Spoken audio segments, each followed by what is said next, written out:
Good morning. Hope everyone's having a halfway decent Sunday so far.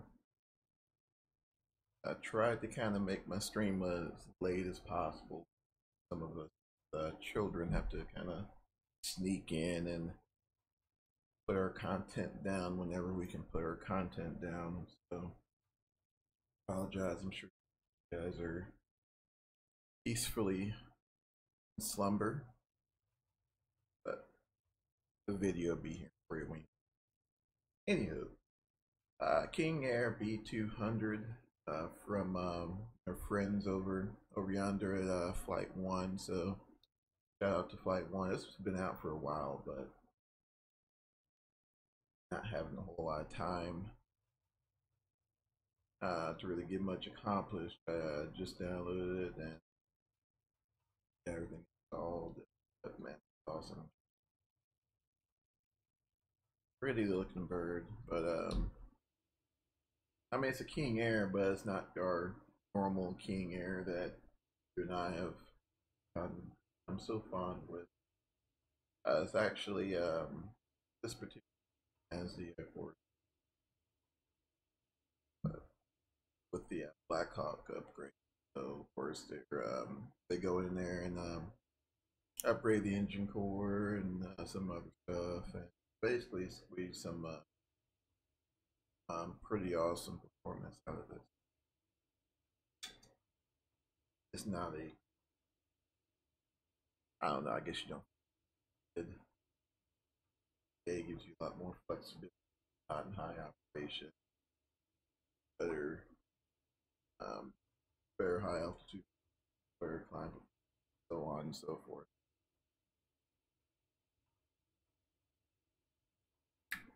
Pretty decent little upgrade. I'm sure it's ridiculously expensive, but well worth the money. Got the scratch. You happen to own a craft 100. So, all right, but yeah, we're gonna run a quick flight down to Wood, Mississippi, around 19,000 feet, give or take. Go ahead and zero dial in there. Got my weather going, so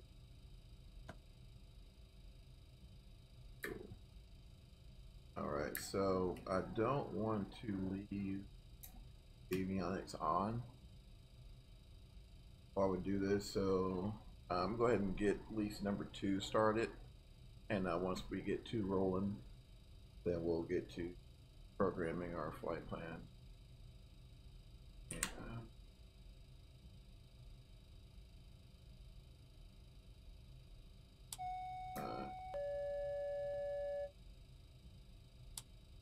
Beacon.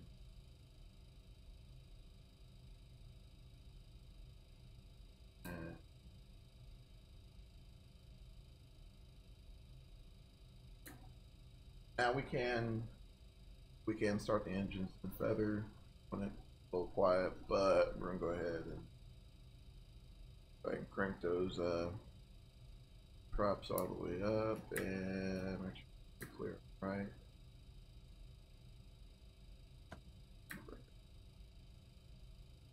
And start. Or anything above 12%, so 13, we'll take that. And oh, that gives fuel cutoff. Okay, never mind. I need to turn on those fuel cutoff.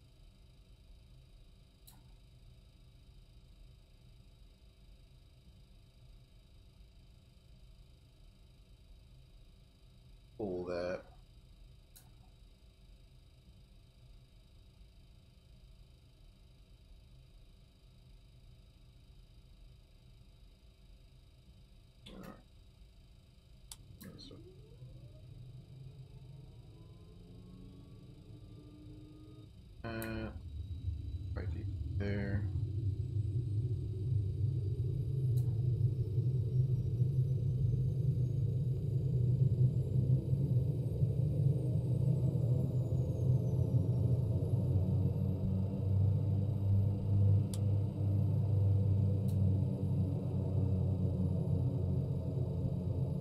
wait for number 2 to get stabilized, and we'll bring it up to high idle and get the generator on so it can charge the battery for us a little bit. I'm gonna show you like a battery charge light. There we go. That charge. Then we'll disconnect the generator and start number 1. Right, so generator. Make sure we are clear on the left. And let's start the left engine. Number 1's rolling. 100%. Do about 14.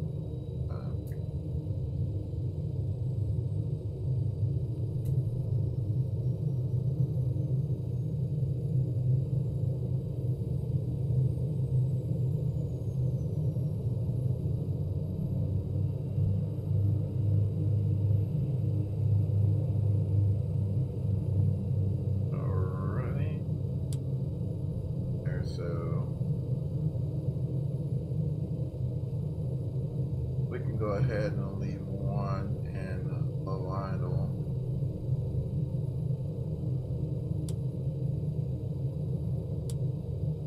That and battery charge light.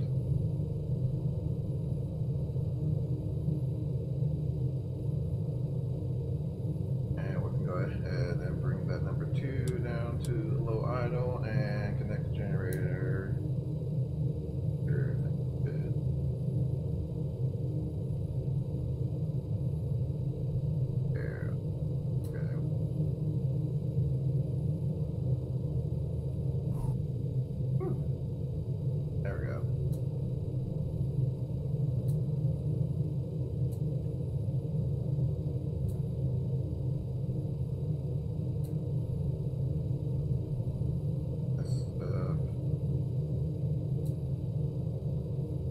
Luckily, our flight plan is fairly simple. Not a whole lot to it. Really, just I think it's TKI, then honest. There we go. Yeah, I think that my audio is a little cool. Try to get mine out there. We'll roll that right now. But yeah, luckily it's not a whole lot to it. I think it's TKI, SQS, and Greenwood. So and find a cursor.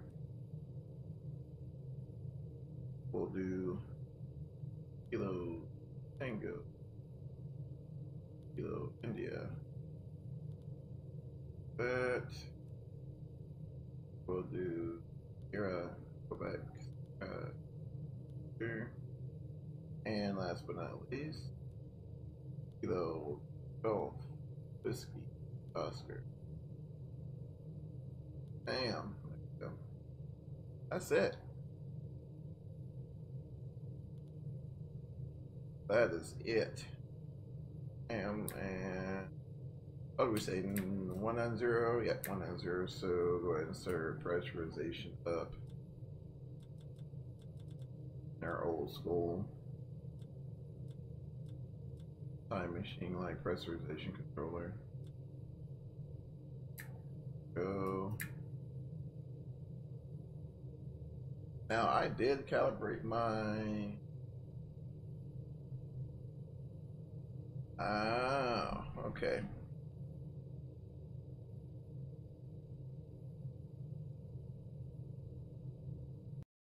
Actually, I did my first flight to where did I go? It's Carlsbad or something, and I was wondering why the heck's the RBS light on, because I just prop sync is off. So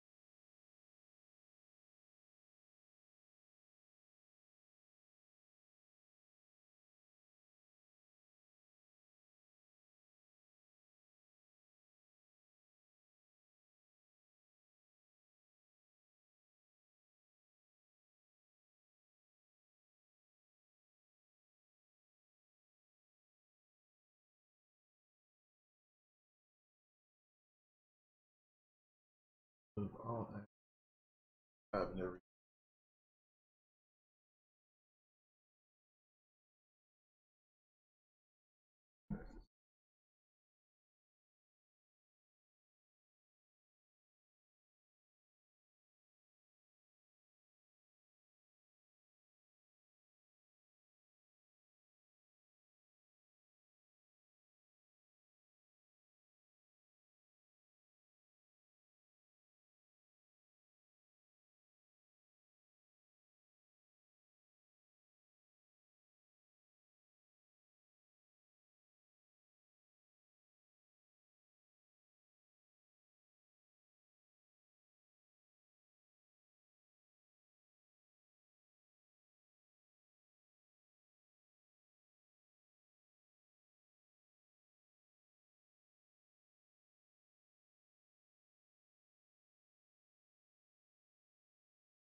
Hopefully,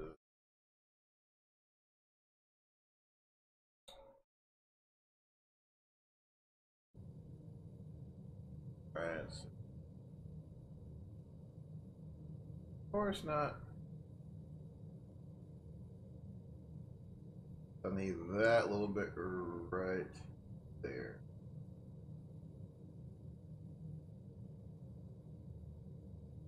Hmm.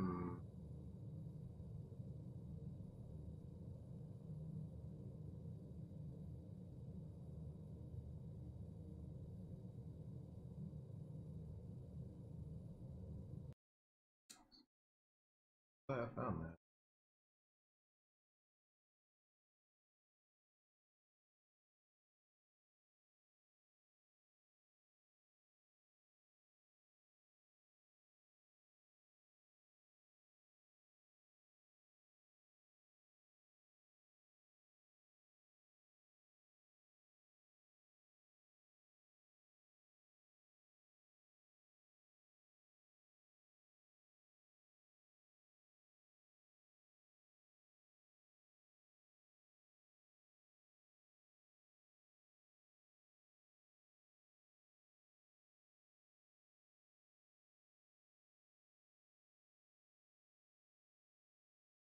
Okay.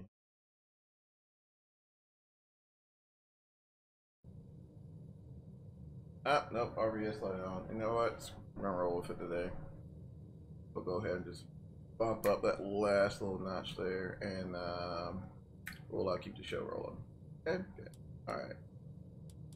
Pair of bleeds on because let's see, Texas. I'm sure it's probably around like 150 degrees right now. So go ahead and get the old environmental system going. Beacon lights on. Go ahead and turn on our ice veins since turboprops do not like foreign debris. So get that going. Get our avionics going. Got our flight plan set. So got warm and fuzzies there. Let's go ahead and get some ATIS information real quick. Okay.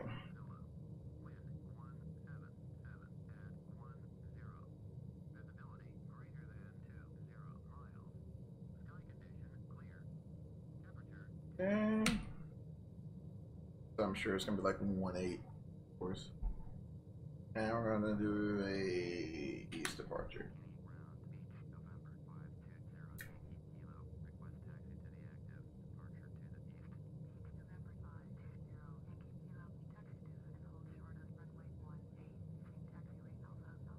That is a bummer because that would be so awesome to like be able to manipulate our prop controls.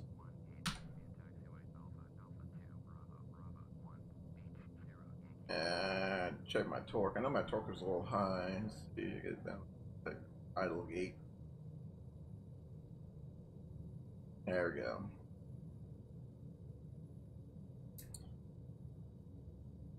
Alright, everything's good down there, and let's Get out of here. Should roll fairly nicely on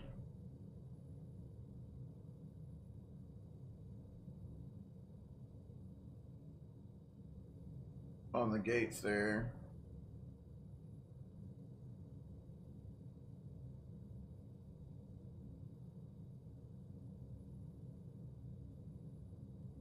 And we'll mosey on over to 1.8. I'm going to bump it up just a little bit because time is indeed money. So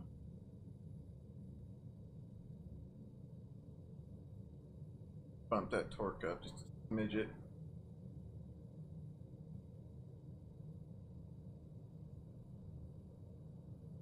And then start walking it down there.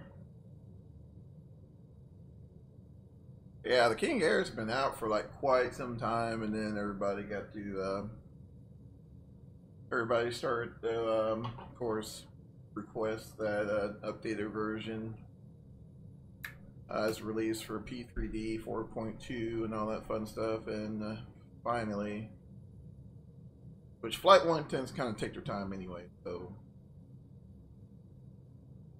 but eventually they released it, and pretty nice. I mean, it's not. I mean, I guess I don't know. The texturing was kind of ahead of its time anyway, but I mean, still fairly decent, even by today's standards.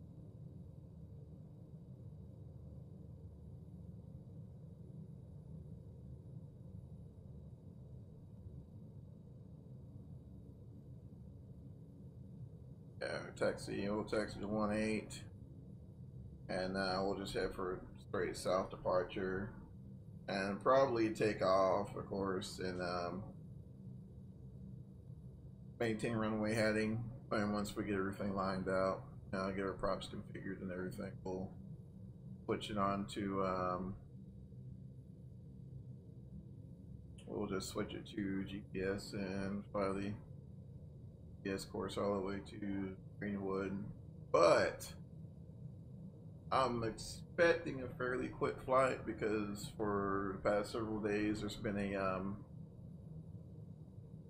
hellacious wind coming out of the winds have been coming out of the west here lately, and there we go. Oops, that was my toe brake. So the cruise should be pretty decent once we get to 19,000 and ride that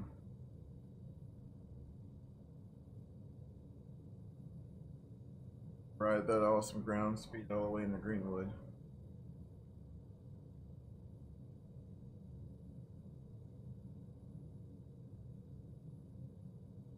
And bring our torque down just a little bit.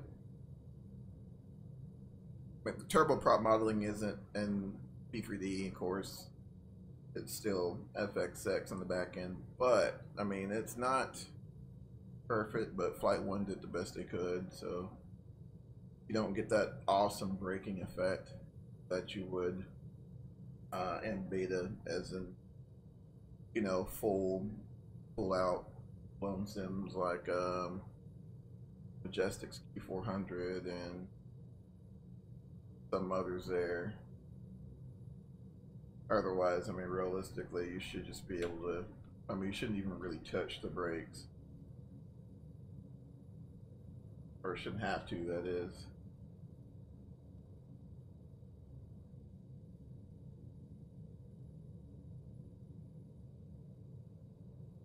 I'm so used to heading down to McKinney's run-up pad. It's like, yeah, it's just a run-up, but we're gonna pretend that this is not the first flight of the day for this aircraft, so and skip the whole run-up deal, auto feather test and all that fun stuff.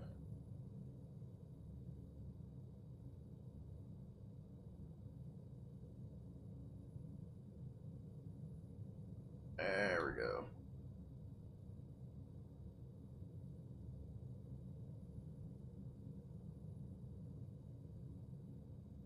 cranking close to the active here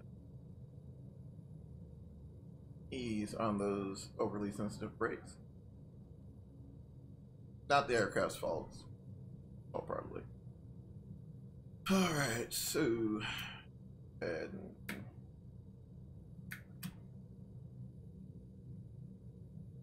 that.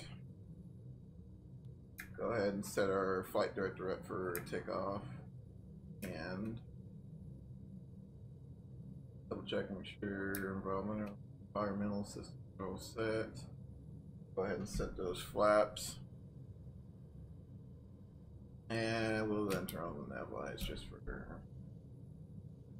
that. I'm gonna put in a little aileron trim. Little.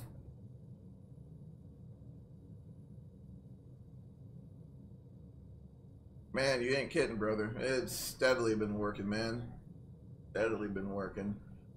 Yeah, it's been what, like almost a month. Almost a month. It's terrible. Terrible. But good to see you again, buddy. Good to see you again. That's it.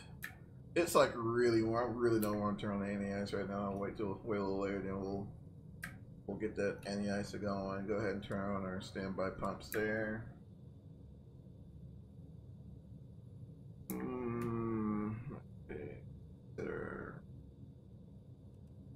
Get set up for 180.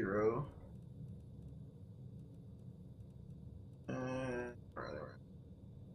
Kind of sort of maybe right around there. All right. Now, in case you guys aren't too familiar with the B200, I'm still kind of learning it myself, but it's what I got so far.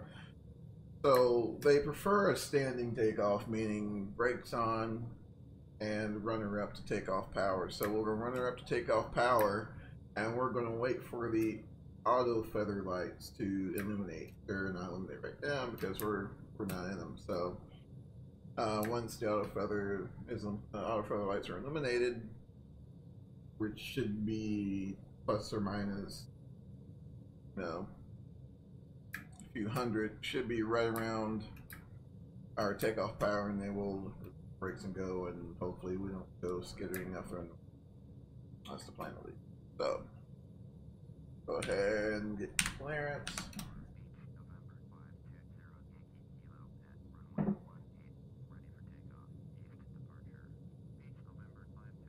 Hey Raymond, how's it going, buddy?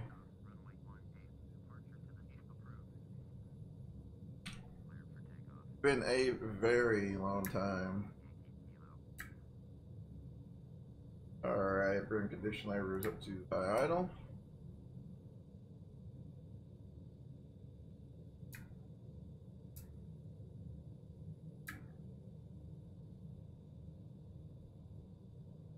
Oh no. Well, hopefully it's the best it can be, brother.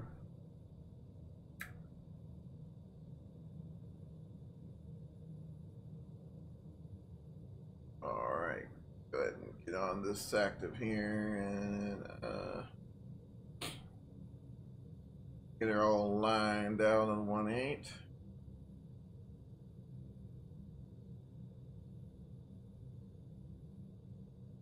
Uh-oh. Alright, go ahead and give her some takeoff power here. So we got the brakes set, right? So we're going to go ahead and bring up to throttle.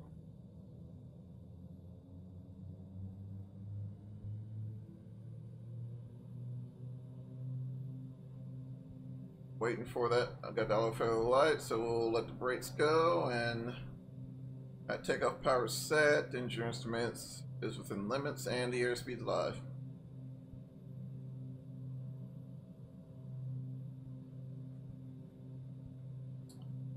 Okay, you know it's right there. 100 knots going to rotate.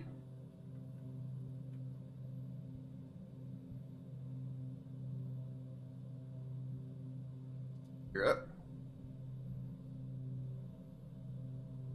Hopefully it gets better for you, brother. A little trim there.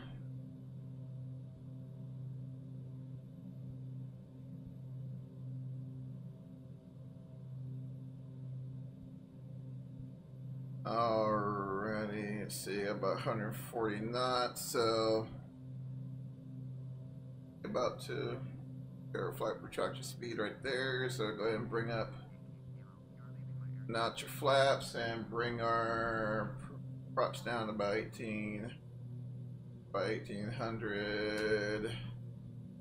Oops.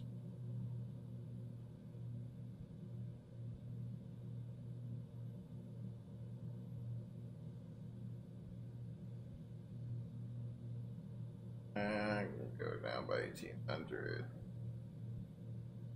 And we'll call it slick right there. 1829-ish, give or take. Set our... And we'll go ahead and try to do... Hopefully I look at you. What is that, 180? Alright, so let's go there. And we'll keep her in heading mode for now. Go ahead and set up our autopilot. And right now we're set up 180 knots. Heading mode there, maintaining runway heading.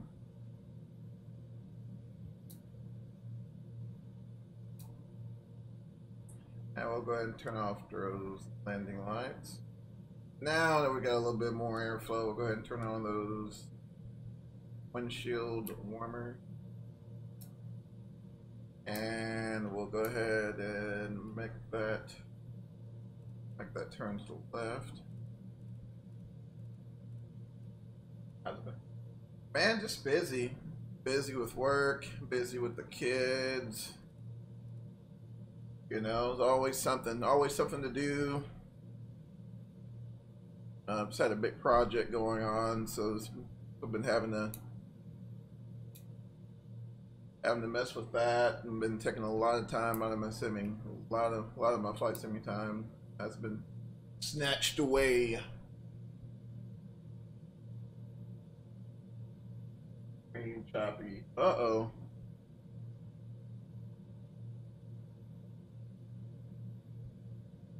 Let's see, make sure, let me double check my quality here. Right now, so far I'm in the green, bud.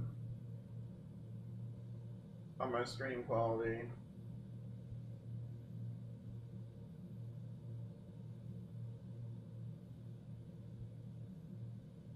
Alright, so we'll go ahead and arm that nav mode. Get that set up.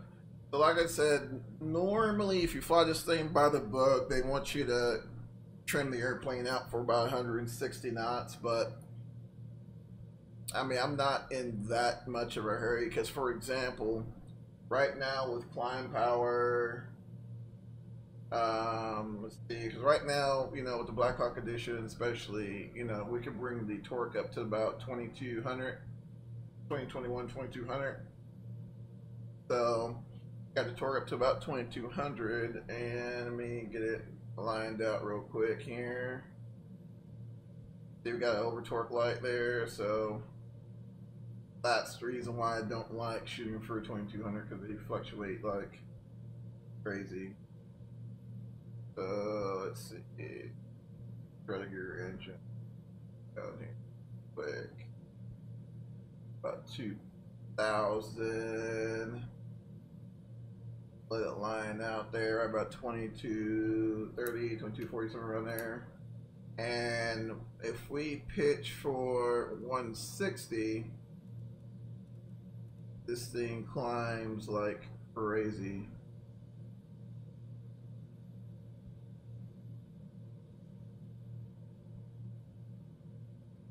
Yeah, I know how that goes, brother. Trust me, man.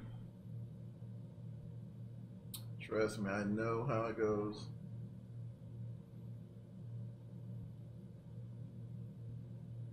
But yeah, I've definitely been out of the loop for a little bit, so I'm still still getting my legs under me, so to speak, and getting caught up on all the latest developments. Which I don't know how long a lot of you guys have been in the industry, but um, apparently we've just lost a gentleman who was like the forerunner in panel design, Mr. Eric Ernest. So may rest in peace. But yeah, he was the guy behind the I think what, the first 767 pilot in command or something like that. But all of his panels, like I used to use to crap out of his panels, and I mean they were just awesome panels. Great designer, and pretty cool guy as well. So kind of bummed out to hear that. So it looks like we just caught the GPS course there. So, but yeah, as you can see here, we're 2,500 foot per minute, and got our ITT. Looks pretty good. They prefer you try to keep you under 730. So looks like she's coming along nicely. We'll go ahead and bump that torque up on our right engine there, and we'll double check, make sure pressurization values are set, and go ahead and turn on the rudder boost as well. Go ahead and turn off that auto ignition. And I've talked to some beach guys. Some beach guys say they don't really fool with the auto feather. They'll just auto feather. They'll just leave it on. But I don't know. Just I like all of this dark. I don't know. Maybe it's petty. I don't know. But go ahead and turn our pitot lights on, and we'll turn that off as well. But yeah, we're climbing pretty good. 160. 160 knots, getting about 1,800 foot per minute. But yeah, a lot of changes in the industry that I've seen here lately. You know, everybody's right now flying the crap out of that Mag Dog that was released a few months ago. Been quite a bit going on. So, wow, I totally didn't touch that. But been spending a good bit of time in it, getting as many flights as I can in it. And I love the Mad Dog, but then I was looking for something kind of more on the GA level and found this guy and couldn't help myself. It's been a while. They also have a pretty good Citation Mustang out for those of you who are more in the VLJ, and more. I mean, I guess those of you who prefer the VLJs a little more than turboprops. Like I said, they got the Citation Mustang out, which I believe has been updated for P3D. So, alright, seems like our selection of aircraft is increasing. It's always good. But then again, also you have X-Plane as well. They've been having some stellar releases lately. I really haven't had the opportunity to try them out yet.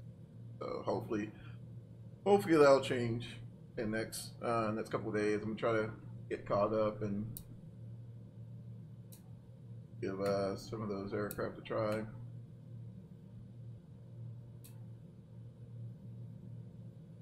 I mean, as far as add-ons go, I mean, it's pretty nice. I'm sure a lot of you guys have already seen this already, but full cabin, full interior.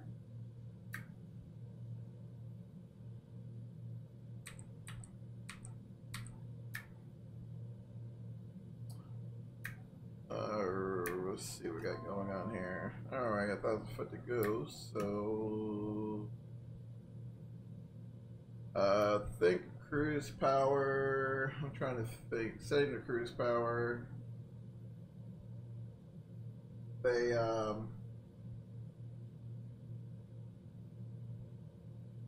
some people want you to set the hotter engine to the ITT limit and then match the torques, but I mean, basically you just kind of fly it by your ITTs, right? So,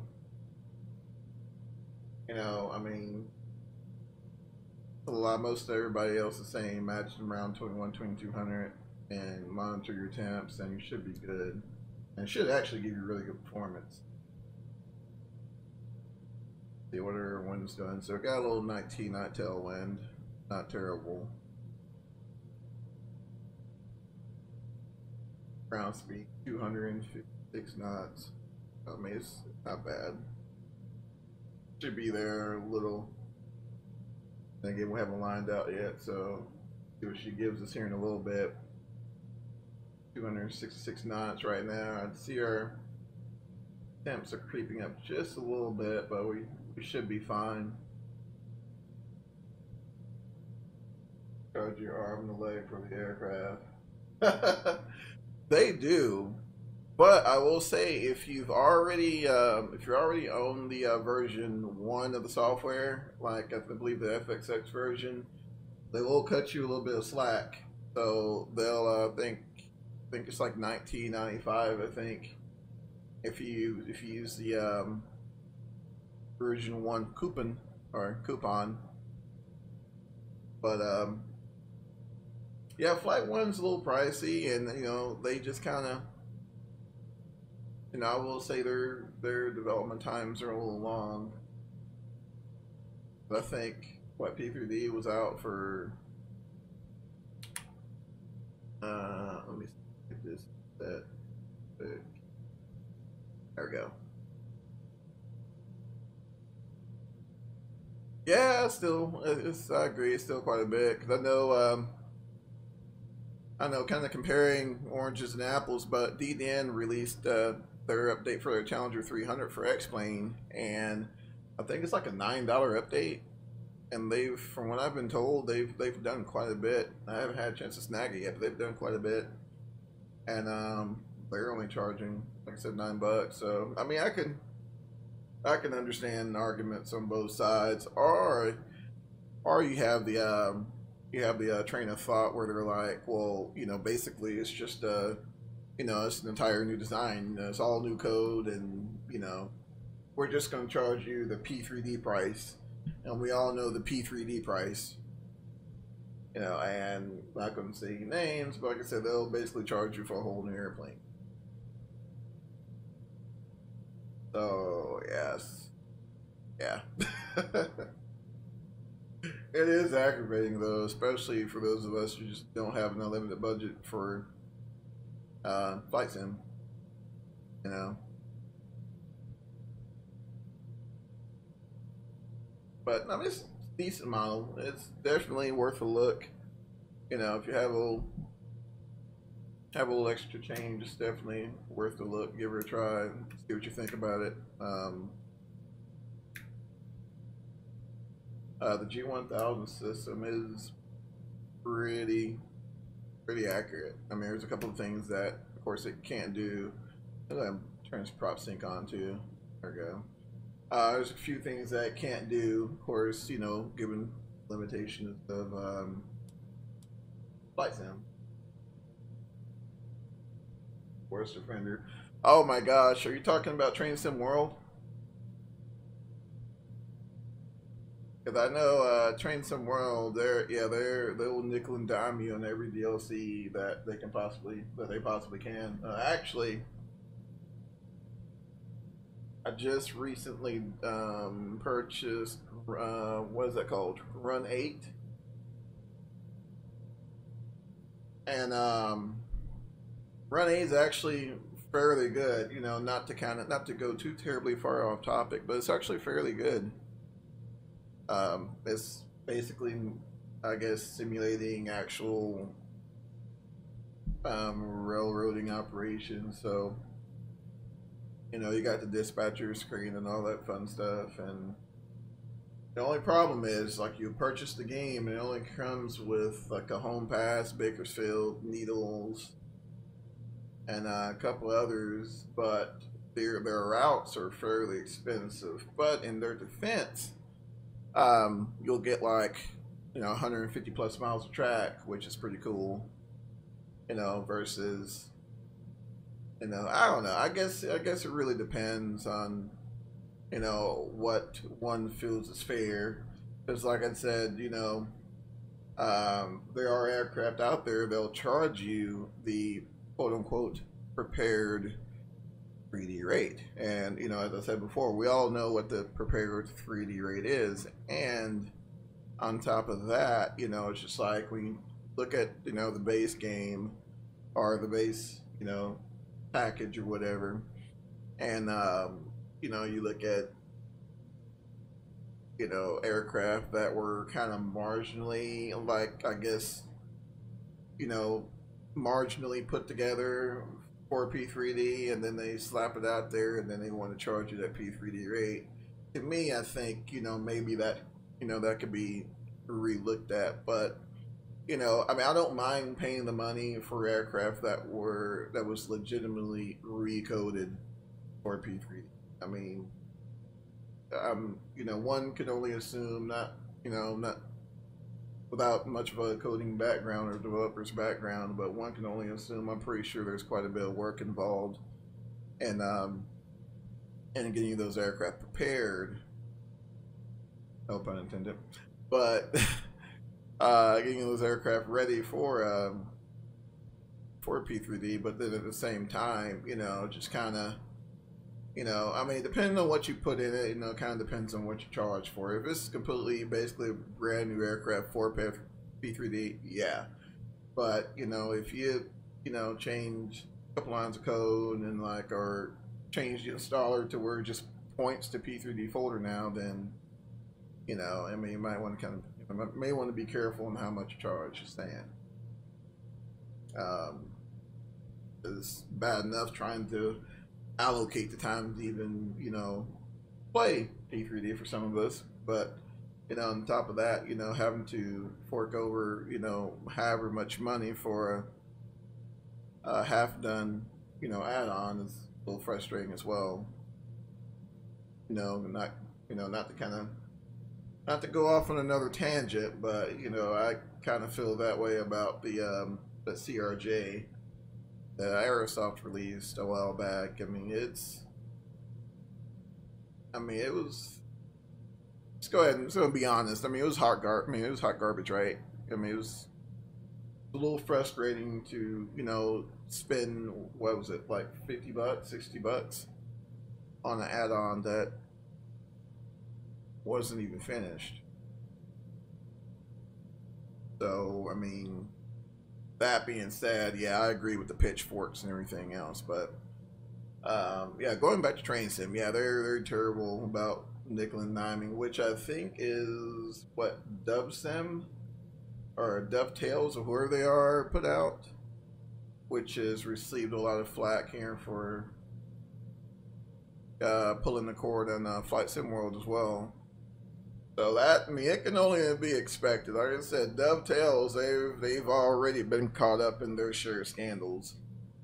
And, the fact that they charge you, yay, $20 for the base game, but then, you got $25 here for this train, $30 here for this train, $20 for this route, $24 for that route. I mean, you got, if say you get, 5 locomotives or something and maybe a couple extra routes, I mean, shoot, that's $100. And if that's the case, I mean, we might as well just skip to the chase, go ahead and charge me $100 on the front end and, give me a DLC package. So, I mean, like I said, Dovetails, they've been caught in their share of scandals, and quite honestly, it doesn't surprise me. That's one of the reasons why I decided to go with Run 8. Because at least they're up front, I mean, you pay like $40 for a route, and if you actually run the full route, I mean, that's a good bit of time as far as entertainment is concerned that you'll get out of said route. And then I think it's like $10 for additional train sets and stuff like that, $20 here and there. So I mean, that's not terrible, you know, compared to, you know, what some companies charges, you know, for the for similar packages. So I agree with you, Raymond. It's aggravating, sir, but let's see here. So right now we're looking about 49 minutes there till we get to good old Greenwood, Mississippi. 209 knots, so we're rolling around pretty good. So if you look at the cruise, if you look at our torque here right now, we're around 1750 torque, but you know our ITT is about 712. So I mean, even though the cruise charts say, you know, we can get 2,200 foot-pounds torque, the engines were still at the mercy of our turbine counts, which we want to try to keep it under 730. But I mean, given what we got going on now, I mean, 209 knots and 205 knots indicated, that's moving along pretty good in a turboprop. So I mean, Saab, you might be, you know, you'll be lucky to get 180 knots indicated on a good day. So, I mean, definitely not mad at this performance at all. I mean, and we're getting ice, really. Okay, all right, so go ahead and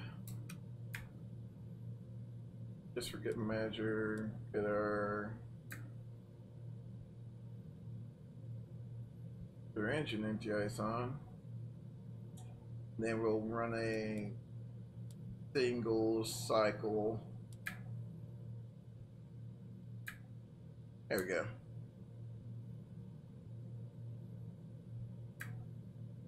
Just run a single cycle there, should be good.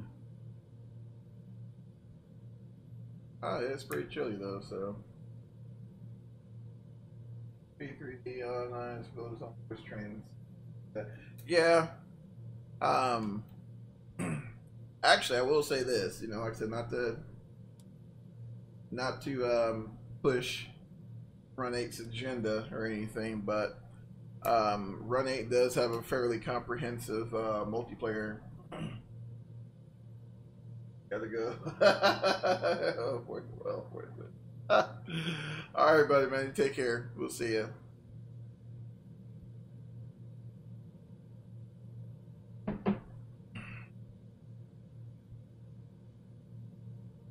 But yeah, not to push Run 8's agenda. They do get a chance to check it out. They do have a fairly decent multiplayer. Actually, fairly decent sized community as well. But unfortunately, there has been some tomfoolery going around in the simulation industry lately, especially, like I said, you know, pulling the plug on Flight1 World and all that fun stuff. I do feel your pain, my friend. I do feel your pain.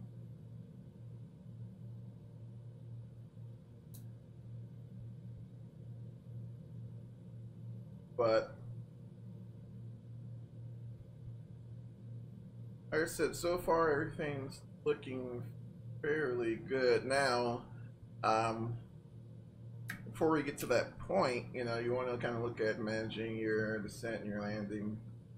The King Air, from what I've been told and from using the FX6 version of this guy, is pretty easy. I mean, basically, you just kind of, you know, you set your power back to about 81%, 81%.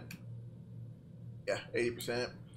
And keeping it at 80% just to maintain pressurization in the cabin. You know, you kind of need that, right? So set about 8%, set your vertical speed to about 1,500 foot per minute. So that means you got to kind of plan your top of descent accordingly. So you don't want to wait till you're, you know, literally on top of the airport. You just want to make sure you use your calculations and I'm planning to set for about, like I said, a 1,500 foot per minute descent, and it'll get you there in fairly decent time frame without having to worry about overspeeding and all that fun stuff. So Set it for, like I said, about 1,500 minutes. And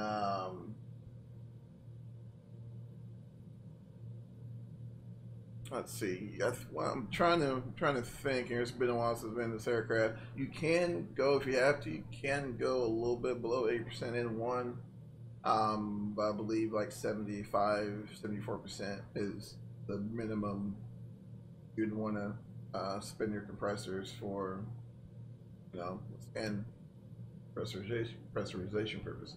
So, you know, just kind of keep that in mind. But other than that, I mean, this is a fairly straightforward airplane. You know.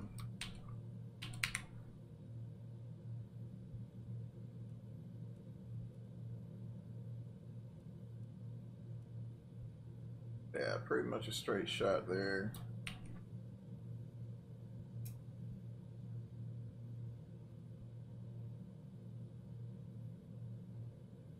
Let's see here. Check the weather real quick. But I will say I have to applaud Orbix for releasing these little free airport packages they do periodically, because you know it is nice to not to have to focus on major airports all the time. And you know, X-Plane kind of has the advantage of WED or WED, whatever you want to call it. So you know, you'll find a good variety of smaller airports to visit. But unfortunately, FXX and P3D never had that. You know, I mean, stock airports are decent. I mean, they're close enough for, you know, for what we do. But at the same time, you know, we never did have that kind of, I guess, custom, you know, custom feel to our home airport. So, you know, you download these packages, and there are, I guess, airport maps. So basically, they just threw all their freeware airports on Google Maps, or someone did. I don't think it's necessarily Orbix, but some awesome contributor threw the airports up on the map. So you know, if you gotta have an idea where you want to go, just go look at a map, and you can actually see if there's an Orbix airport, or at least they're one of their freeware airports in the area, and they have actually a fairly decent coverage. I'm actually looking now, and other than what, don't see a whole lot going on in Idaho. There's one. Honestly, there's one in about every state.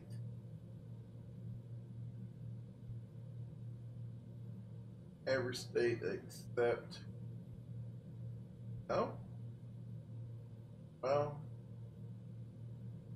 yeah, pretty much every state. I think Idaho's kind of lacking. Oregon has a few freeware airports there. Of course, California is riddled with their freeware airports. I think that's where they focus on the most. Yeah, I mean, pretty decent coverage, even in good old hot and humid Mississippi. There's one, two, four, five airports in the area. Well, six. Olive Branch, yeah. So pretty good selection of airports. And like I said, you know, you jumping something like this, or you know, another one of your GA favorites, and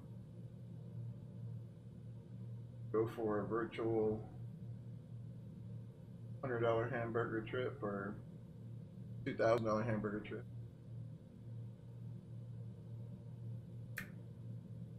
Whichever.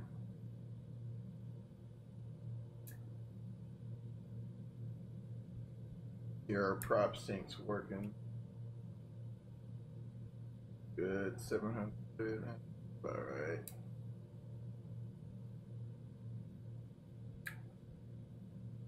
Now we can bring the props down to about 1700.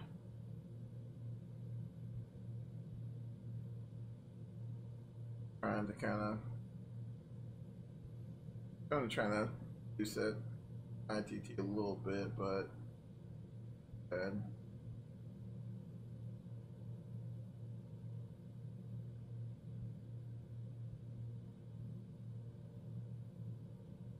Trying to get a match up a little bit. Well, we can reduce our props just a little bit down to about 1700. And that'll also quieten down the cabin a good bit for passenger comfort. We'll walk it down to about 700.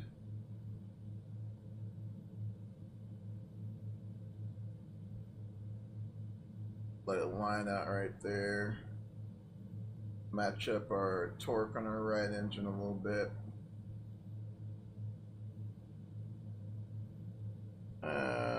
Pretty close.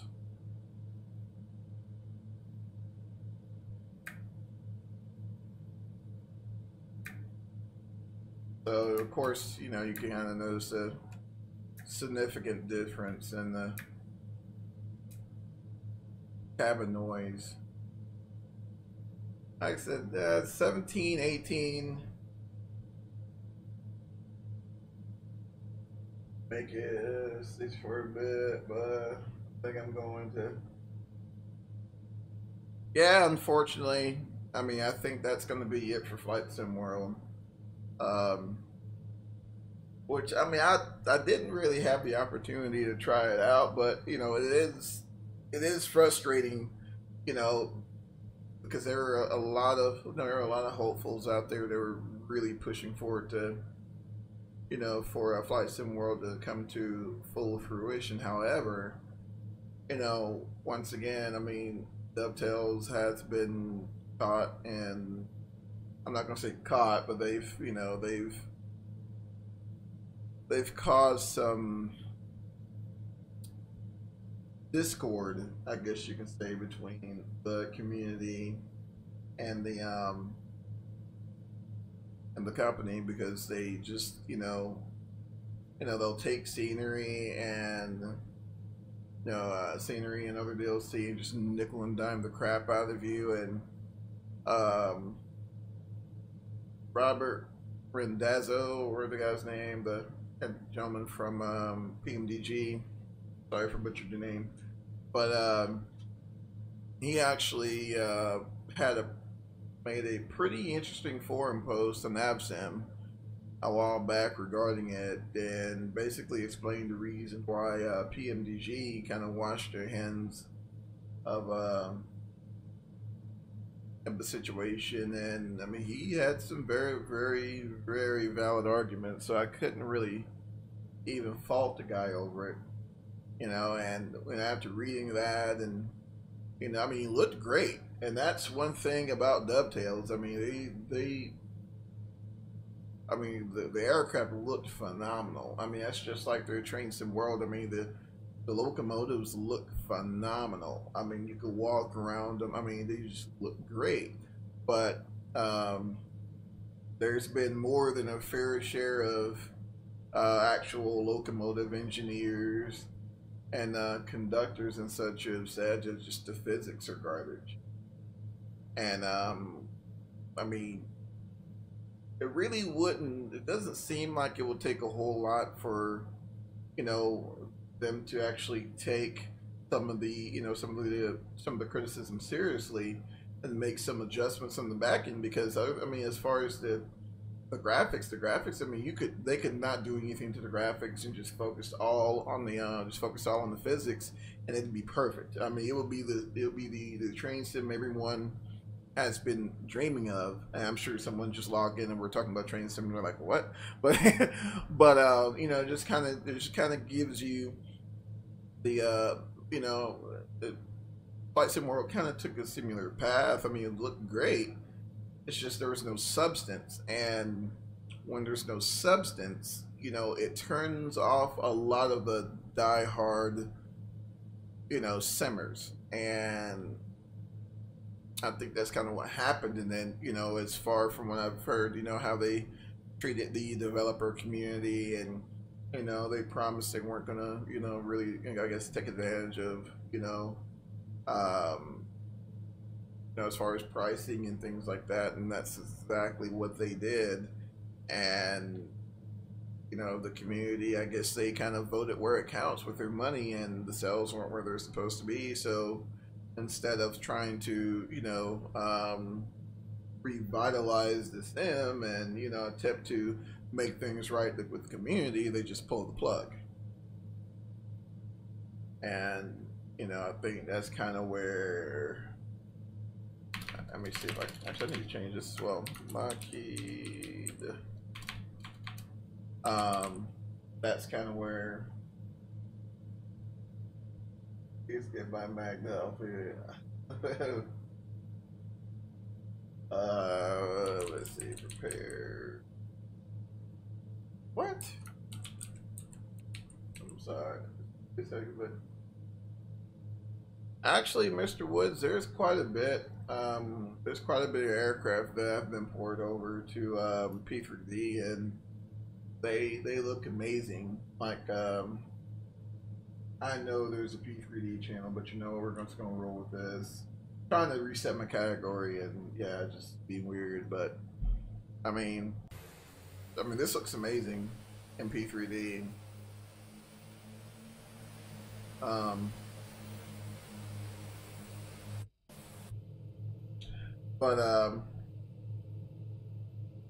Yeah, there's quite a few aircraft that have been ported over. I know P3D pretty much. I mean, not P3D. Wow, PMDG. That's what I'm talking about. They've pretty much all their lineup is brought over to. Has been brought over to P3D, FS Labs, and of course, like, you have to get the Mad Dog for P3D. Mr. Woods, if you don't do anything else, sir, please get the Mad Dog for P3D, or you will not be disappointed. And TFDI, they have their 717 for P3D. You know, it runs great. And there's quite a bit. I mean, even some of the scenery has been, for the most part, brought over. And I mean, it all looks good. It all looks really good. And for me, it runs a lot more stable. Frame rates are fairly consistent. I really haven't had a whole lot of I guess issues with this particular platform. Between P3D, X-Plane 11, I mean, I think I have a, you know, I think I have the platforms I'll stick with for quite some time. And I was kind of hoping Quality Wings did a update to their Avro and their BAE 146. Will Orbix work, or do I have to? I have Orbix. Let me see. I want to say I purchased Orbix before I transitioned over. No, actually it will. Because when you start up FTX Central, right, it'll have all of your platforms. So you just select your platform, and I believe that license covers FXX and P3. I could be wrong, and if someone knows, please chime in. But I want to say your license will cover both P3D as well as FXX. Because in fact, I remember running global on both FXX and P3D, I believe. And yeah, I didn't run into any issues with it. So no, I don't think you. No, actually, in fact, I know you don't have to rebuy it, because I would have pitched a fit if I did. Because they're, sure, you know, Orbix is not cheap. By no stretch of imagination is Orbix cheap. So yeah, I mean, you should be good there.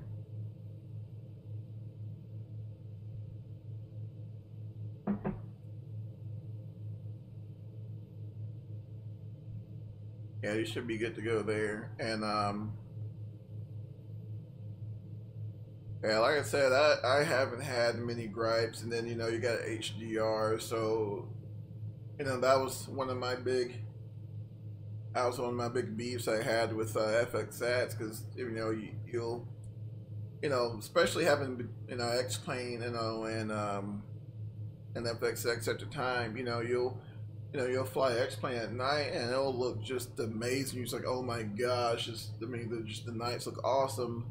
And, you know, you go over to FXX and it's kind of like, you know, meh. And, you know, now P3D, and there's just kind of, I mean, there's some things X-Plane does well and that P3D doesn't.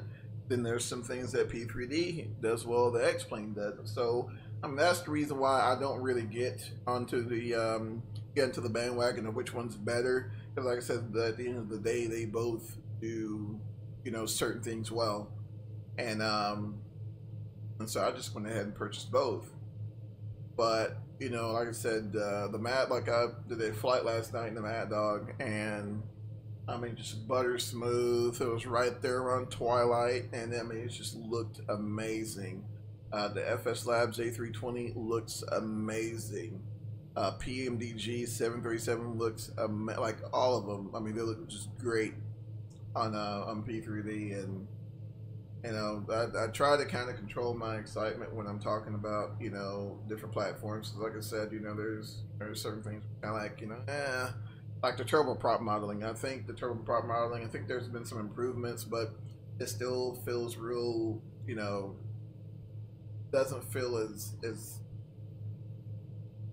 natural, I guess you could say, as, you know, unless you get like those really super high fidelity turboprop sims like the Majestic Q400 and what's Majestic Q400, and there's a couple others. This one, for example, has a fairly decent turboprop model, but you know, when you jump into the Saab 340A for X-Plane 11, and you know, it just, you know, the beta feels like beta.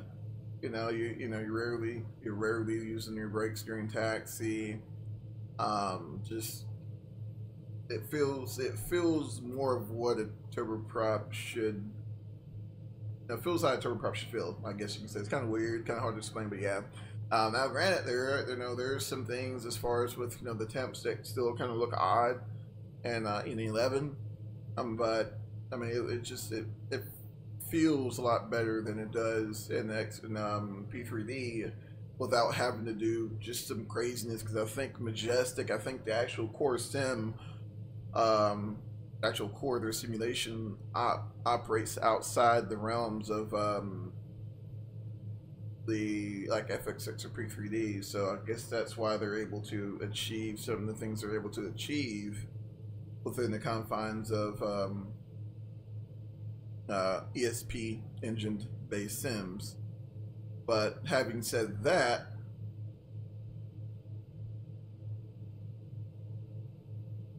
oh yeah, the lighting, that's one thing you'll notice. The lighting is, I mean, it's superb. And then you'll also have true glass capability built in, as well as real light, and it's just, I mean, it looks astonishing.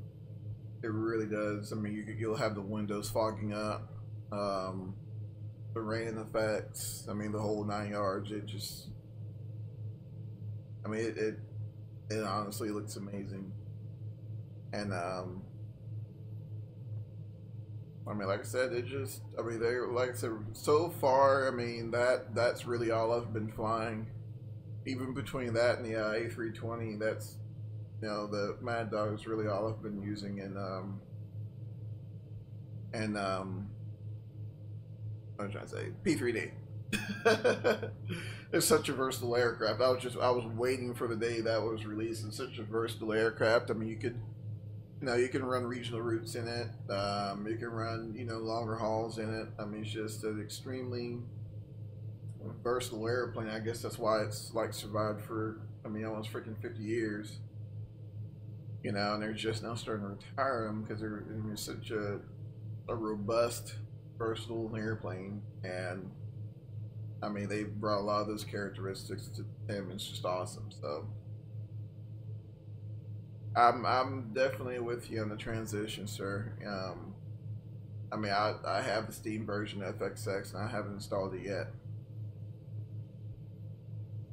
I was actually thinking about it when they released when Quality Wings released the 787, I think, but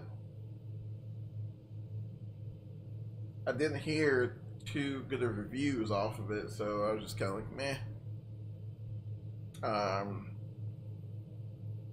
I think Quality Wings was one of the, I think they are one of the last developers that I know of as far as mainstream is concerned. They're doing a lot of updates for, are really doing any development in FXX in general. So, you know, it's segueing into that, you know, transition to where I believe, you know, pretty soon FXX will be, you know, dare I say, retired. But I mean, I've had a lot of fun between the two platforms, and not even, you know, like I said, once again, going back to X-Plane 11, you know, I mean, you got Coronado. It's kind of funny, but believe it or not, Coronado actually had some. They have some fairly decent aircraft in X-Plane 11 right now. Because I believe the FDE is done by a different guy or something like that, but then I think Just Flights released the TB10 and TB20 for X-Plane. Someone released the Rutan Longeezy. I think it's Skylabs. I think they've done a Piper in the past as well. Right now, the only thing that, in my opinion, I feel X-Plane is missing is a good weather simulation. But I've been hearing people talk about X Enviro, but I haven't, I guess, gotten the gumption to fork over what, $70 to try the thing to try the thing out. I've heard good things about it, but like I said, I personally haven't had the opportunity to try it yet. And what else? You got, I think you got SimCoders. There's a company out there called SimCoders that they released, like, I guess, quote unquote reality expansion packs, something like that. And for a lot of Coronado's aircraft. Then you got the IXEG 737 there. That's just phenomenal. Probably one of the best 737s that's out there. And just a lot of different flavors out there for X-Plane, and it's only getting better. And then, you know, you got, you know, you have the indirect competition on for P3D as well. I mean, so just you have all this constant development for both platforms, and it's a beautiful thing. I'm not even gonna lie to you, you know, because that's I mean, we have tons of options, and like I said, I've just been really impressed with the progress from both sides there. Really impressed. And, you know, going back to the whole airport situation, you know, you got development houses like Orbix that, you know, release these packages, and I mean, there's something from me. There's stuff in Oklahoma, Arkansas, you know, especially for us flyers who tend to kind of stay in the southern regions. You know, Texas, you got, I think there's an airport in Sugar Land, one close to Cypress. One, I think there's one in Austin, kind of close to, just south of Pflugerville. That's there. Then you got a place in Burnett, Fredericksburg, Texas, San Antonio, Texas. Someone did Shreveport, Louisiana. You got Cherokee County, I believe that's, I think that's in Texas though.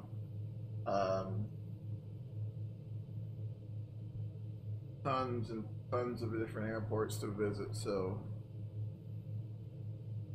I think we're gonna be all right, ladies and gentlemen. I mean, I think we're, I think this move between Lockheed Martin, I don't even think it was Lockheed Martin's intention, but I mean, they've definitely given us the ability to, to continue to enjoy, flight simming and not having to rely on just, a monopoly in the industry. So, there's a lot more competition there, and there's a lot more variety, a lot more flavors to choose from, and it's just awesome.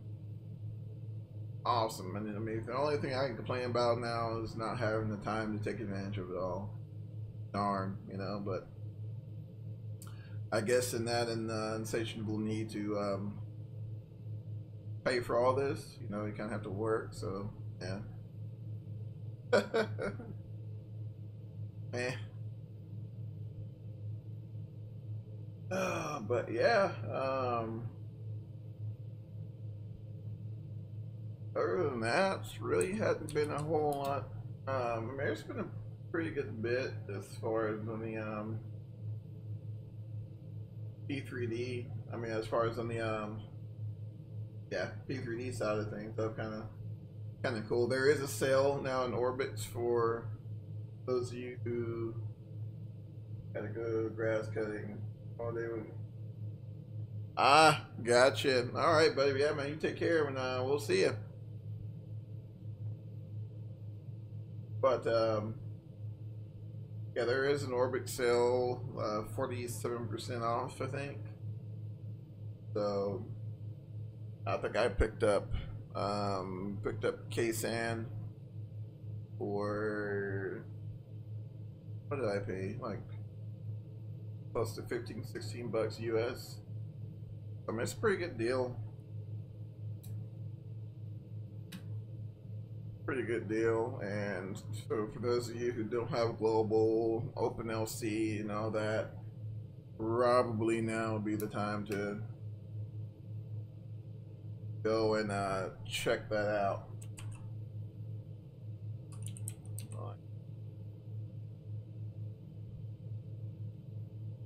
All right, bud. Take care, man. Appreciate you.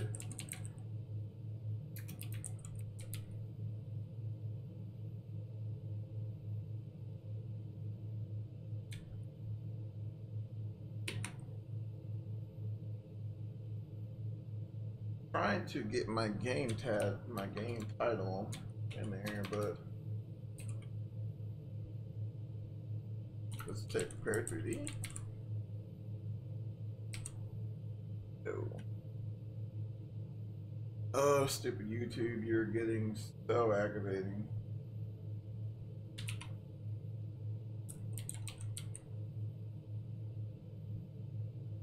So aggravating.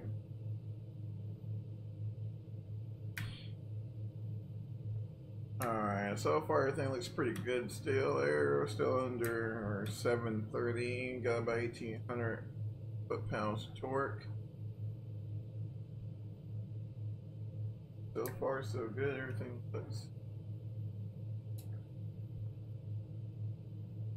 looks alright there. Still got plenty of fuel. I left the aux tanks empty. I don't even think there's anything in the aux tanks. Yeah, because it was such a short flight. About 16 minutes out, so.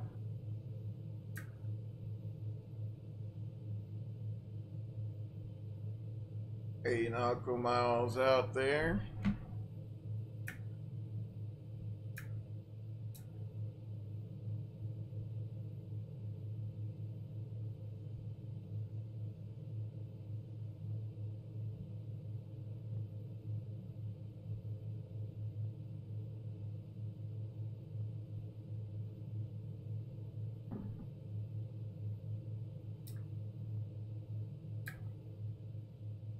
Be getting pretty close. Pressurization is good there.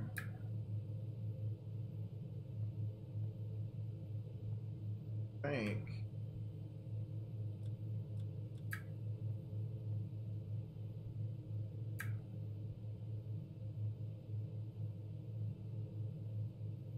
cabin altitude.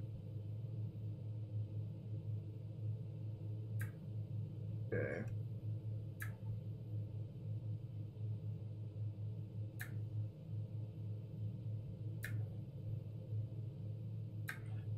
And those of you who are interested, I think Flight1 also has like a more of a simulation, actual training device for the G1000.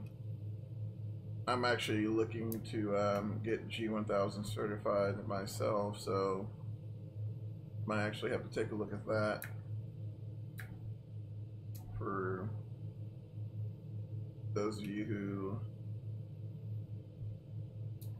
are looking to play with this guy on more of a real world basis. Alright, so about 70 miles out, so I'm gonna start walking it down there. So I'm gonna go ahead and set my power to about 80%. So we'll go ahead and start walking it back there.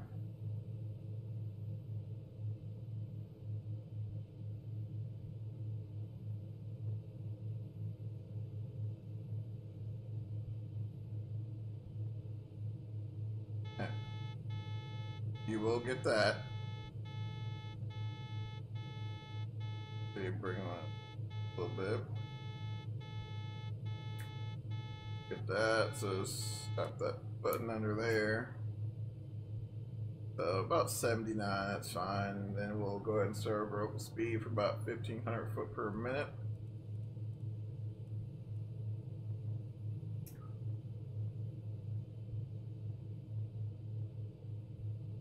Get that old descent going.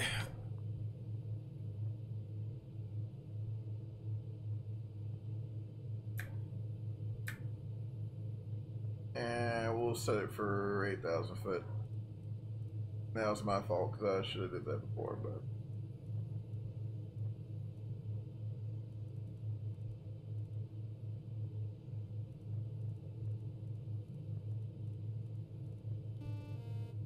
oh my gosh. There we go. Here, about 8,000 foot, and there we go.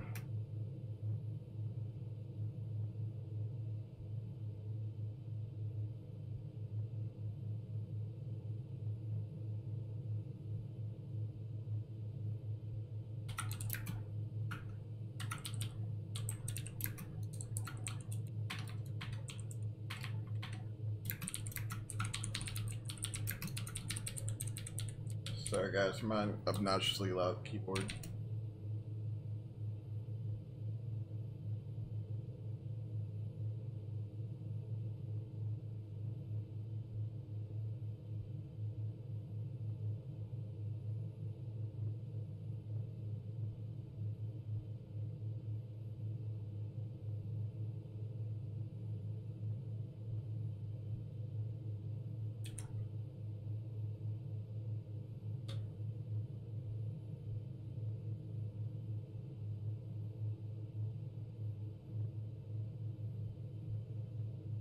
Alright, go ahead and set our setup here.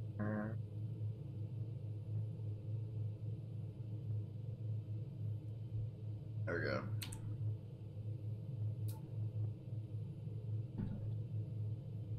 Now 16,000 there.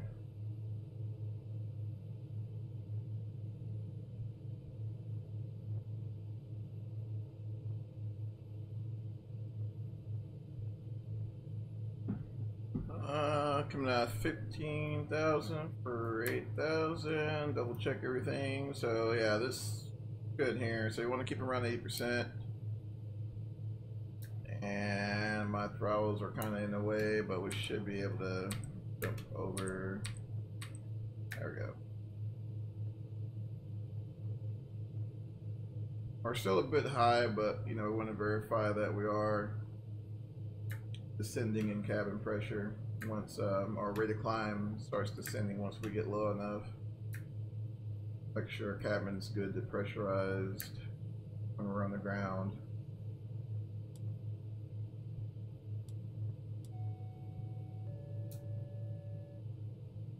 And right now our prop angle looks pretty good. Normally, you know, we can actually leave that all the way to touchdown. Then we'll bring up our prop condition to full forward. I mean, our prop angle full forward, and then we'll bring in reverse.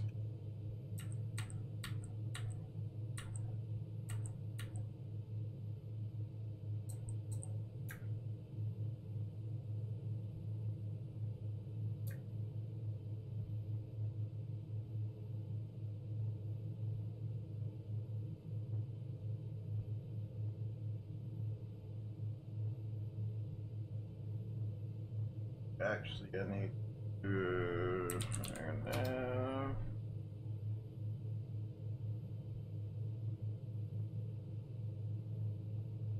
Actually, I probably should have put this trip in the 4th flight and I could have followed it, but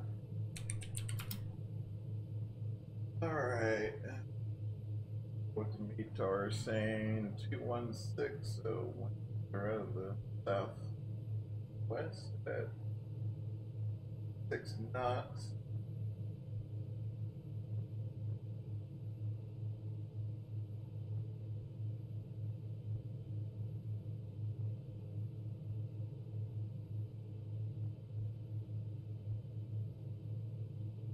One 83605 and 23.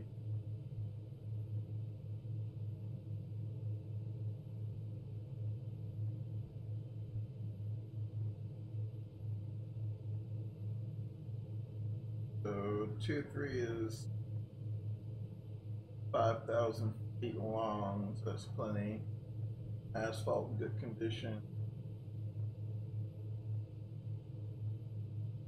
Alright, so we'll be approaching this thing coming out of the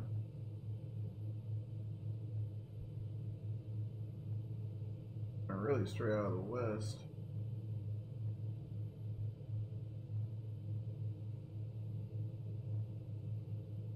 We'll probably try to shoot for like a right downwind or something,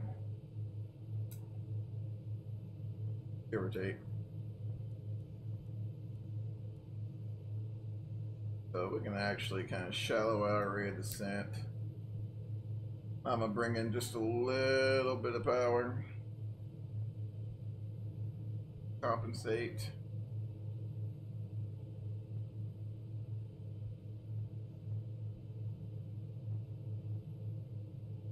Now, as far as landing this thing, not too terribly bad. Basically, your final approach fix. You want to try to keep your power set at about 8%. Once you get everything lined out, once you get your altitude lined out, the airspeed should drop around like 170, 160, and then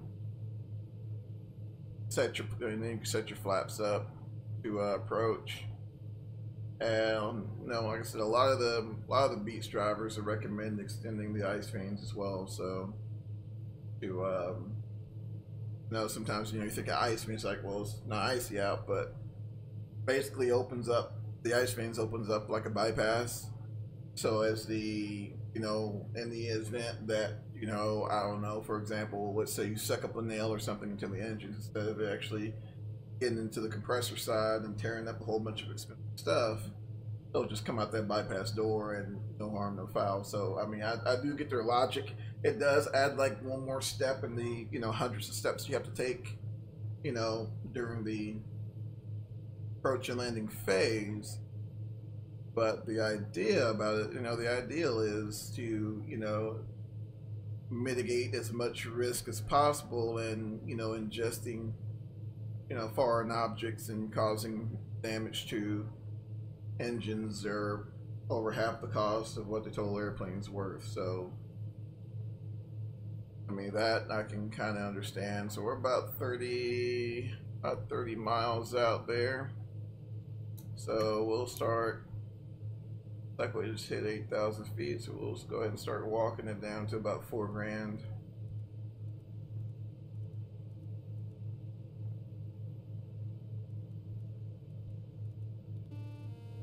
Oh my gosh, stop.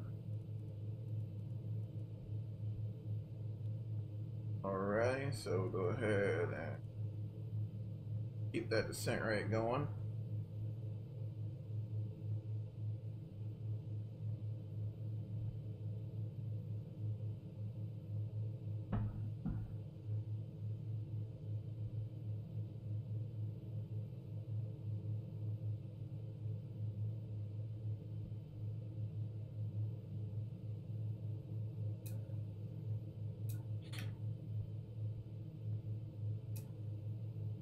Double check her temps. Yeah, it's pretty warm out, so.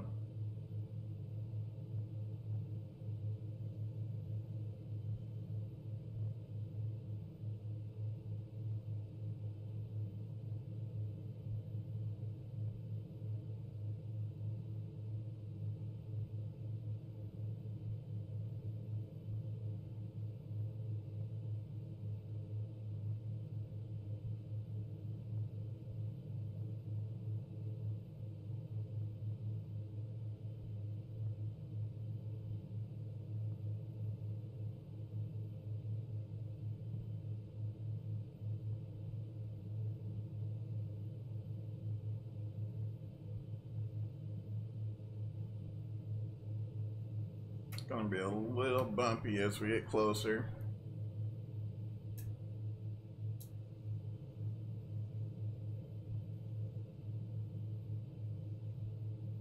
About 21 miles out. We're 21 miles to the west of the airport now, so.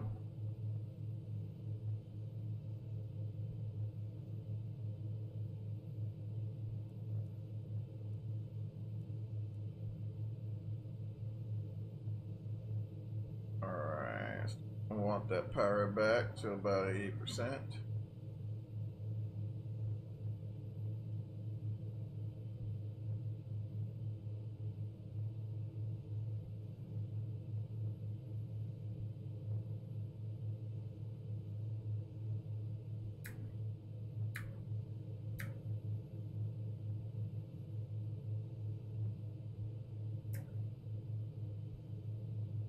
And we can go ahead and arm this too. Go ahead and arm our auto ignition and our prop auto feather.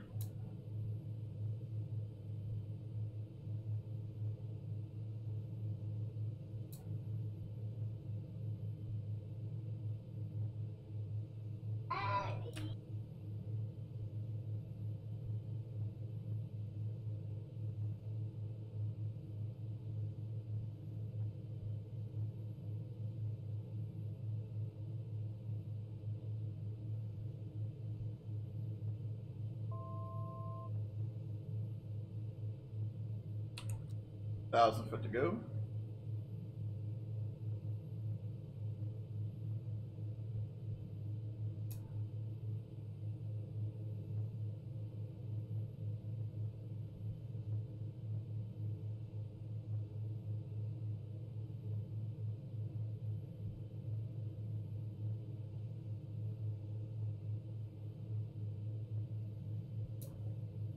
It is quite bumpy out.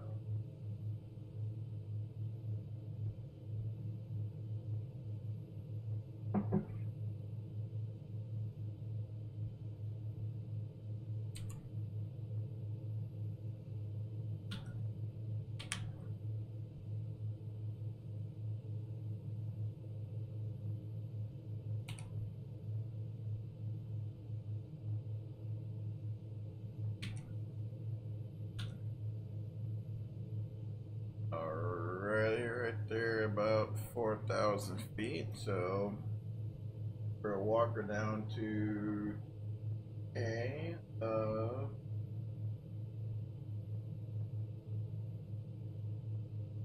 1,800 foot. So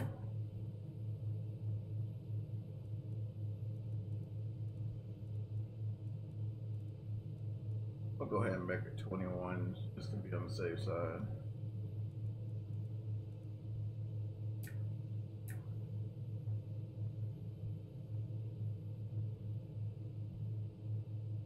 About 8 miles out from the airport.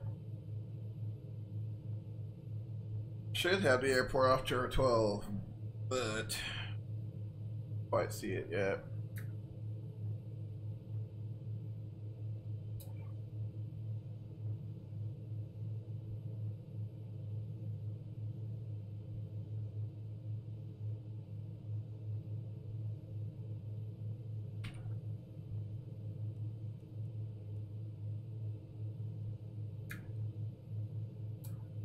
Probably more like our, there we go, around 11 o'clock-ish.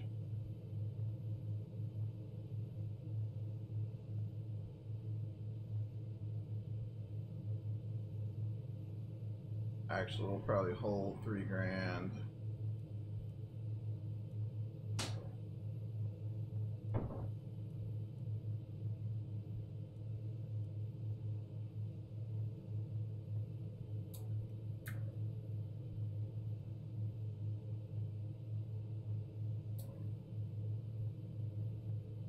Basically what I'm doing, I'm just using SQS to kind of gauge when we merge into the pattern. So since this is so close together,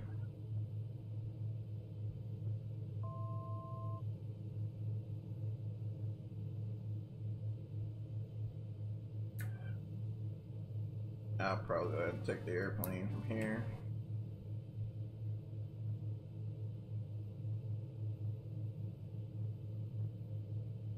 Yeah, we'll use a little bit more aileron trim.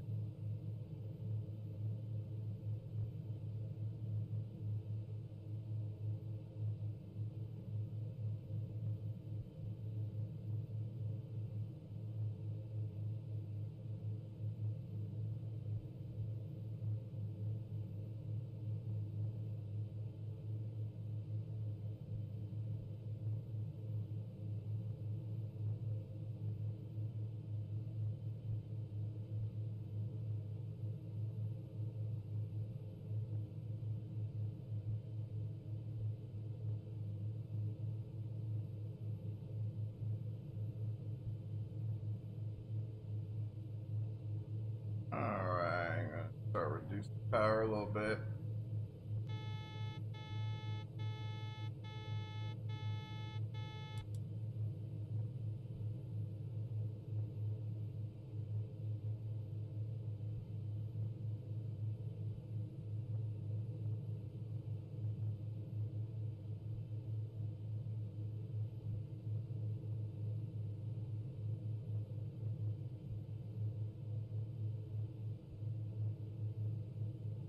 Probably cross the field though.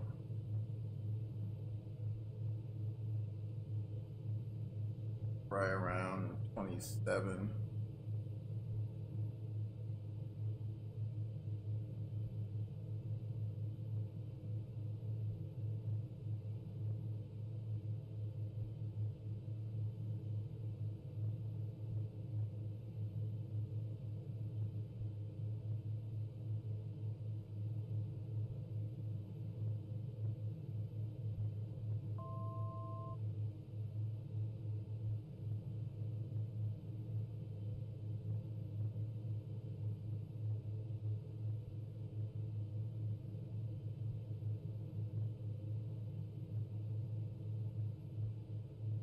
I believe 1.8 and 3.6 Martin is the largest of them of the two, but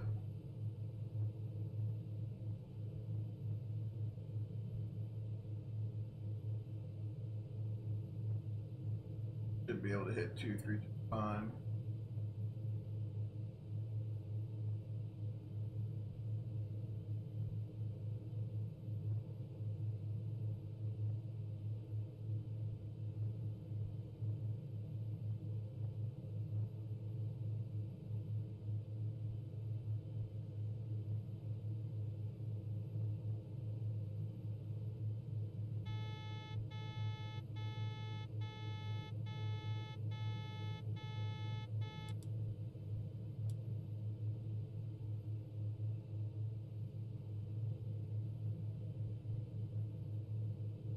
Just cross the field there.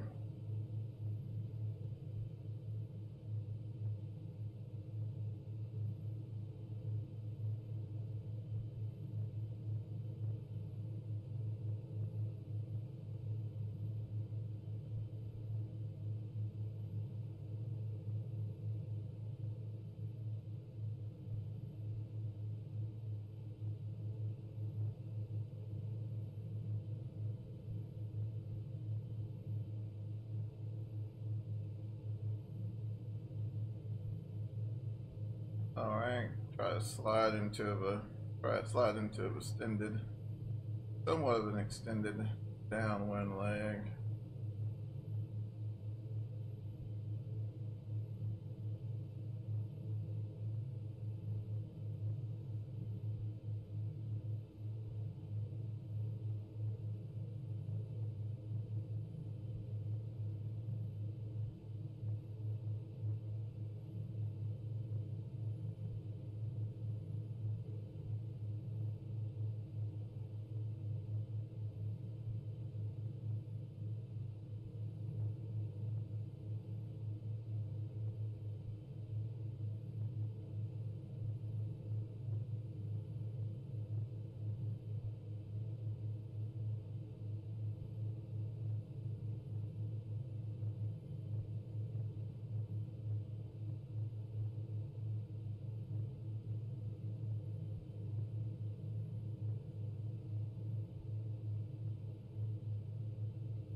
Okay, so in second here we'll extend our flapster approach and start our base leg and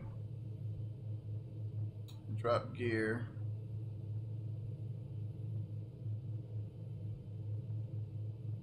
Alright, go ahead and set for approach.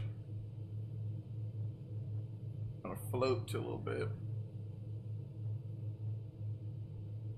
I'm gonna add a little power to compensate.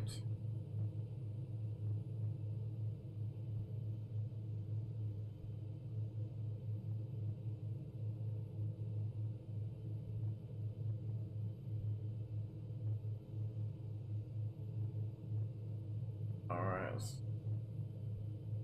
go ahead and start that base leg. Now.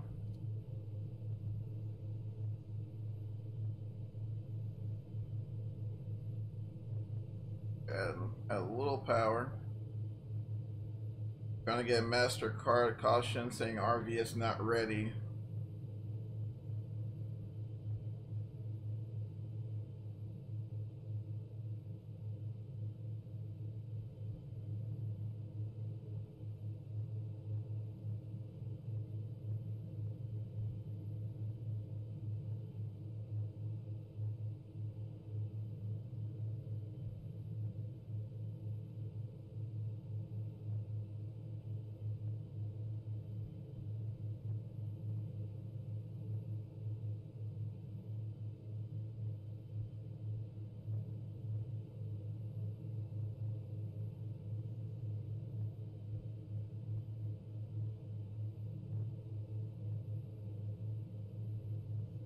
Rudder there, start.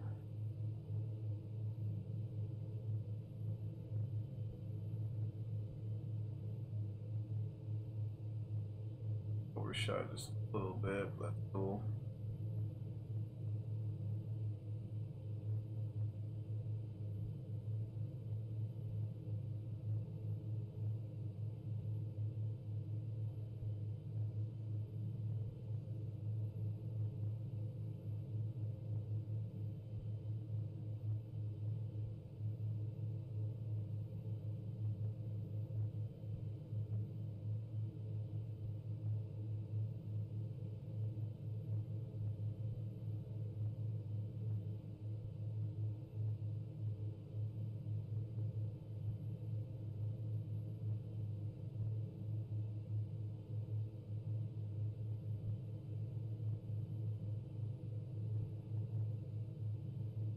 Got the runway in sight.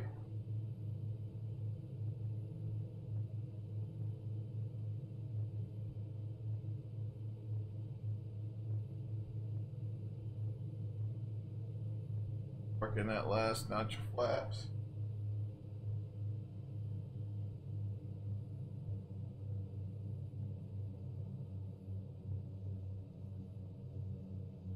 Good grief.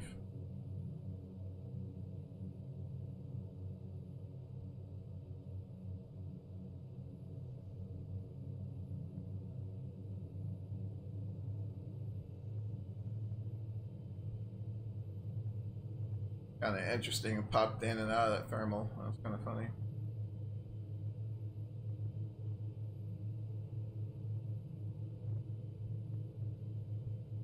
Try to shoot for about 650 foot-pounds of torque.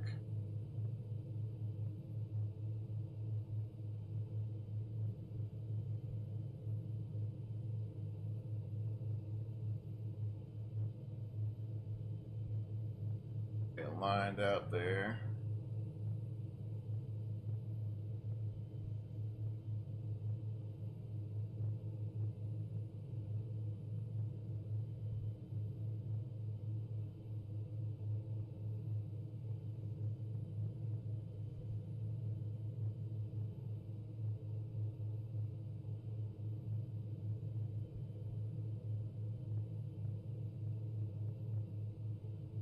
Somewhere in the neighborhood of 650. Trying to manage my descent rate at the same time here, so like it looks like it wants to line out around 640, 630.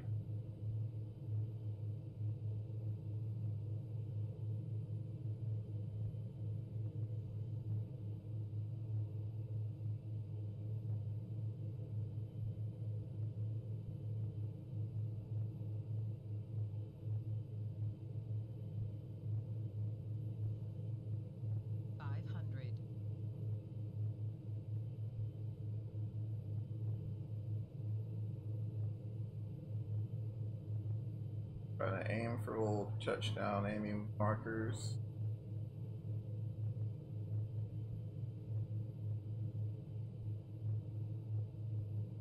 So, decent rate of descent there. I'm gonna start pulling some power back.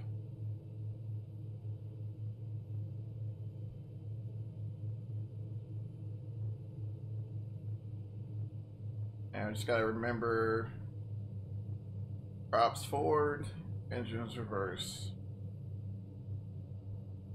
Alright. Power. A little slower than I want to be, but that's fine. Alright, I'm just gonna fly the airplane to the runway, not gonna chop power or anything, just gonna fly it into the runway. They're lined out here.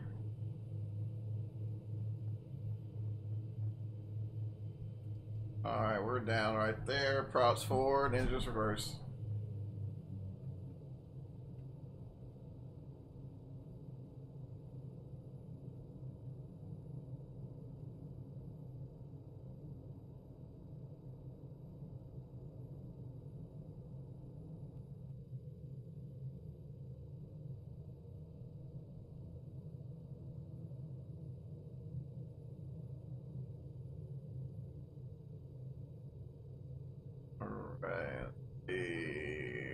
Get an exit here and doesn't want us to do a 180.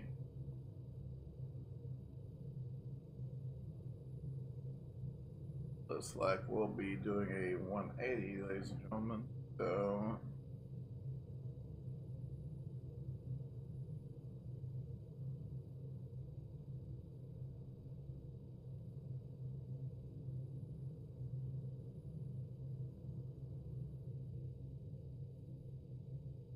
the left toe brake.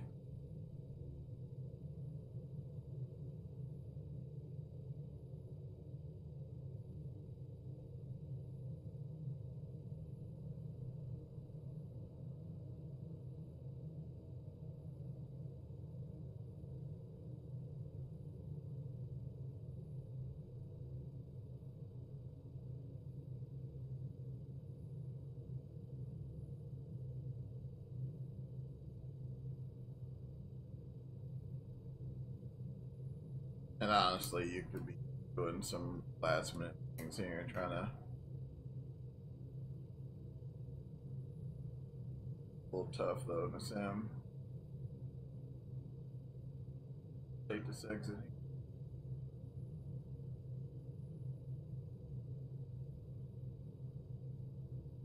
We'll exit the runway environment and get her all cleaned up.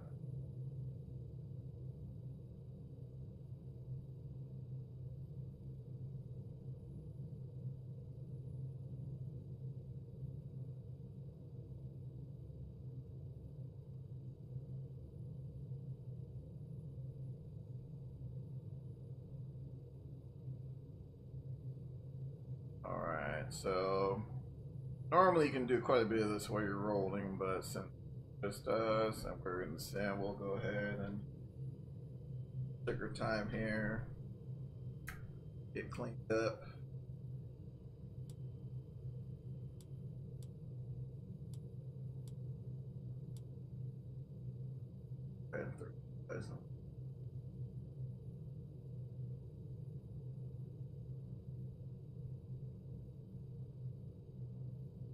That'd be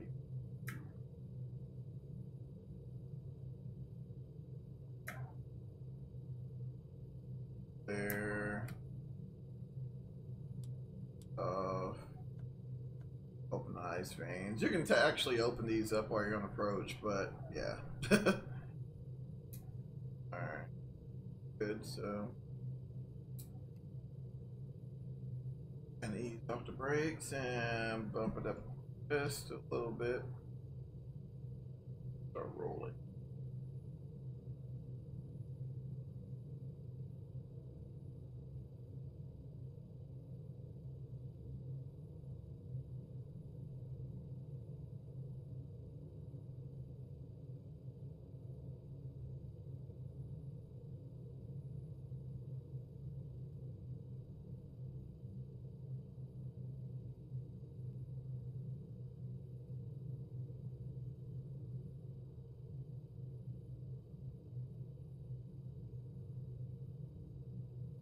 And of course, bringing them to low idle, not only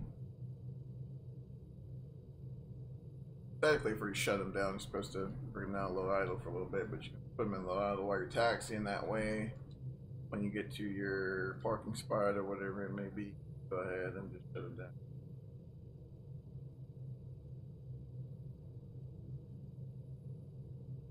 And for kick, solid good.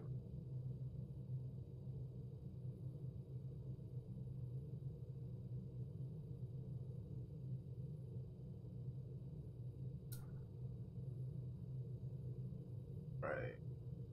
Set. Power off. Go ahead.